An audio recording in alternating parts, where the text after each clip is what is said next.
Abrimos el bloque número 3, el bloque de la entrevista, hoy con Isabel Schwebor, que precisamente está vinculada a la UDELAR en carácter de archivista en el Archivo General, justamente, de dicha casa de estudios y que además es historiadora.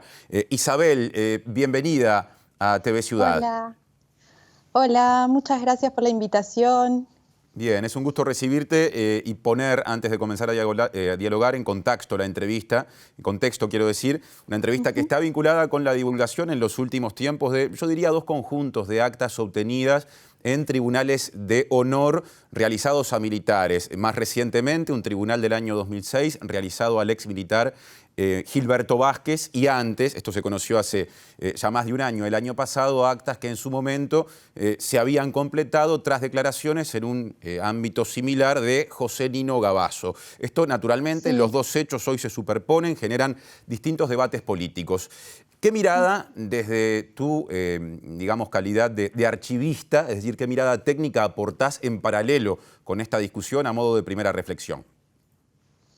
Bueno, lo primero es que los archivos no son objeto de debate partidario, son una política de Estado institucional, y me parece que es en ese marco que tienen que ser abordados.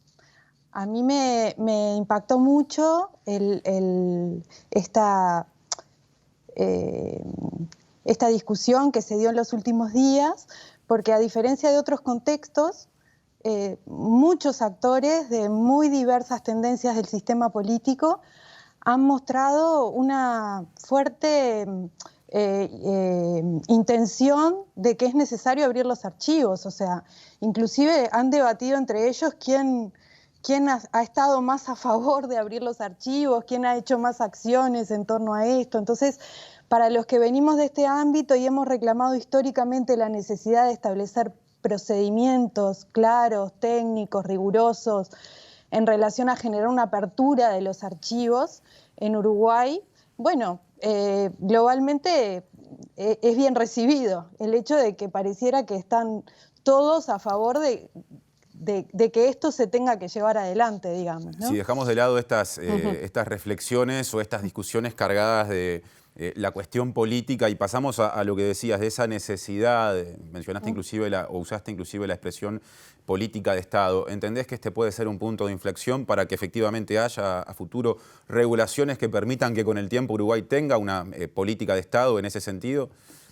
Bueno, primero que el Uruguay tiene un antecedente en relación a estos temas. O sea, si yo recuerdo el momento en el que yo estudié en la Facultad de Humanidades en los años 90, la idea de que existieran archivos militares era una idea que era invisible. Nosotros estudiábamos con las fuentes que venían de la prensa, porque todo el mundo decía que los archivos habían sido quemados, que no había archivos, y en realidad esta idea se transformó a lo largo de los últimos años, digamos. Ya nadie se atrevería a decir que no hay archivos cuya naturaleza es de producción estatal en la órbita militar. Entonces, ya ahí hay un cambio. El segundo gran cambio que tuvo el Uruguay en los últimos periodos es la creación de un marco legal que permita desarrollar procedimientos de Estado en esta materia.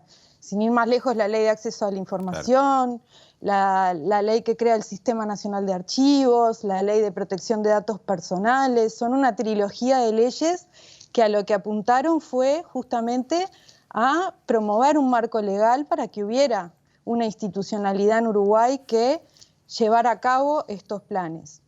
Y ahora estamos en el medio de una discusión presupuestal, o sea, y en esa discusión presupuestal, si hay voluntad, lo que tendría que haber entonces son recursos para poder desarrollar un plan que implique, obviamente, el involucramiento de un personal técnico, de espacio, lugar, recursos, para poder llevarlo adelante.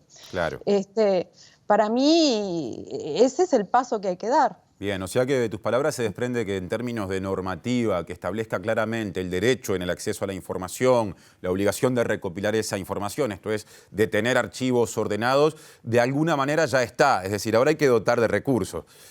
Sí, hay un cercanísimo antecedente que no favorece en este sentido, que es, digamos, todas las disposiciones que estableció la LUC, la independencia que le brinda para generar secretos de Estado a los ámbitos de la inteligencia Ajá. de Estado, digamos, están un poco en contradicción del espíritu original de la Ley de Acceso a la Información. Y bueno, y eso desde el ámbito profesional y técnico nos preocupó, digamos. Fue como una señal poco alentadora en relación a los procesos que se estaban llevando adelante, pero de todas formas, creemos, yo, digamos, por lo que veo en el debate de los últimos días, hay una voluntad de querer, digo, de todas las tiendas políticas, hay una voluntad de querer abrir los archivos y entonces tenemos que, pero eso no es solo dar a conocer un documento, es llevar adelante un plan que implica esfuerzo, recursos, personal, un lugar, infraestructura. Yo repito, estamos en el medio de la discusión presupuestal, creo que es el momento para que se ponga esto en marcha, ¿no?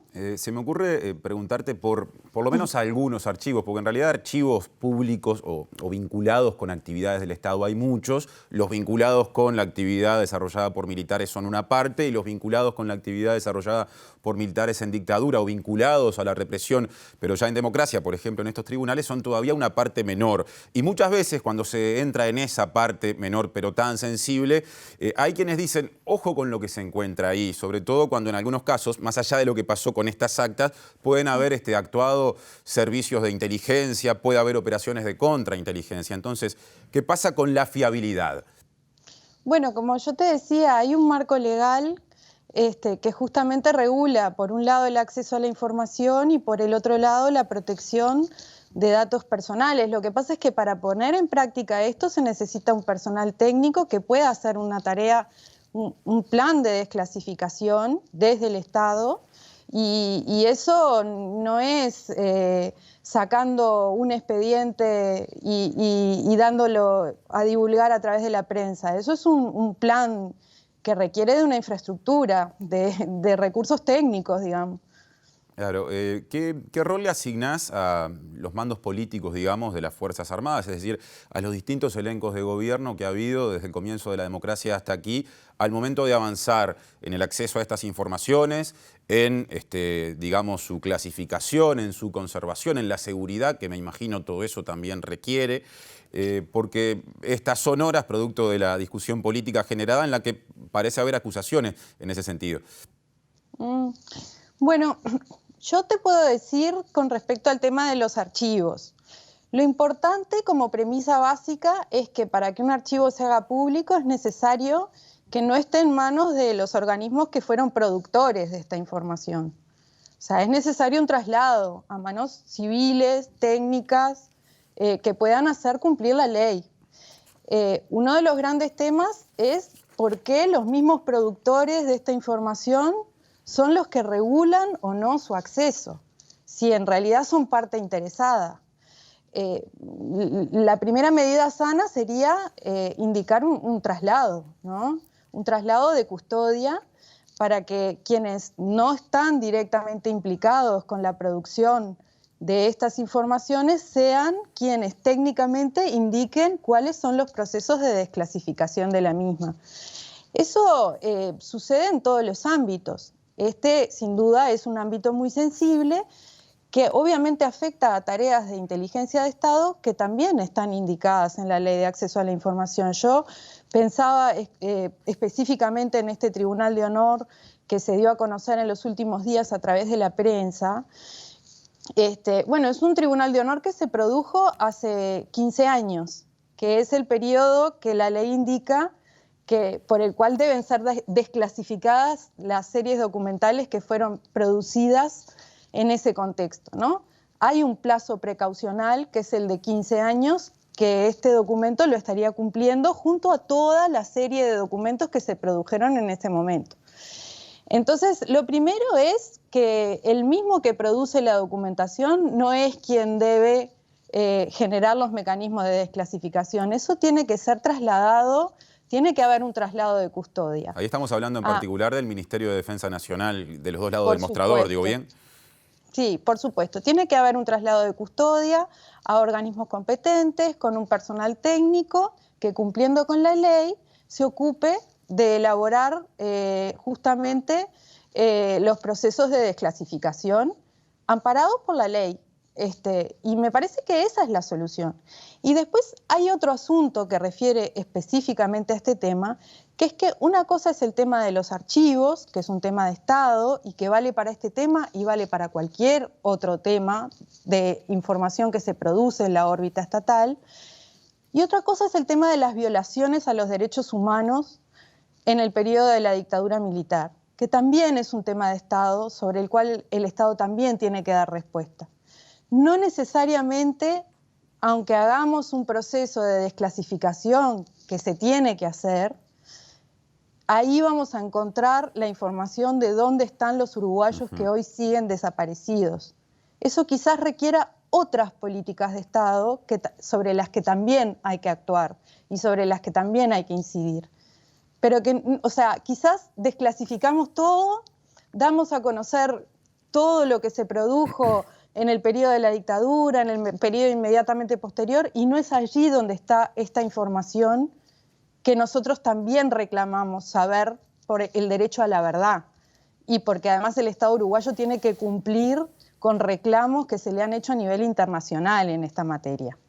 Entonces son dos temas distintos y digamos, los dos muy importantes, pero lo que yo quiero expresar es que me parece importante llevar adelante un proceso de desclasificación, abrir los archivos, es muy sanador, es muy importante en relación a las responsabilidades del Estado en cuanto a la transparencia frente a la ciudadanía, pero además eso no nos exime de desarrollar algún plan que permita que los uruguayos y en particular los familiares de los detenidos desaparecidos sepan dónde están las personas que hoy siguen desaparecidas en Uruguay.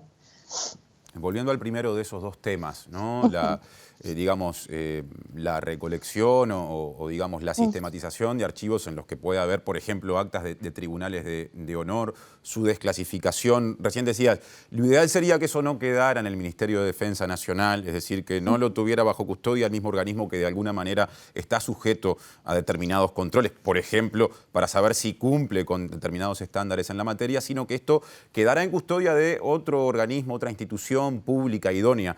¿Hay en la institucionalidad actual de Uruguay un organismo que pueda cumplir ese rol o debería avanzarse hacia un organismo nuevo? Bueno, existe el Archivo General de la Nación, que además es el que preside el Sistema Nacional de Archivos. Quizás la gran cantidad de producción de información y de documentación que es inevitable porque los estados cada vez producen más documentación, sobre todo en el último periodo, quizás sea necesario ampliar esa institucionalidad, generar una nueva infraestructura dentro del Sistema Nacional de Archivos que permita justamente que el Archivo General de la Nación pueda tener un organismo que dé cabida al tratamiento adecuado de la documentación producida en el periodo más contemporáneo. Todo eso requiere de recursos. Todo eso no se hace sin recursos. Y repito, estamos discutiendo el presupuesto nacional, es una oportunidad.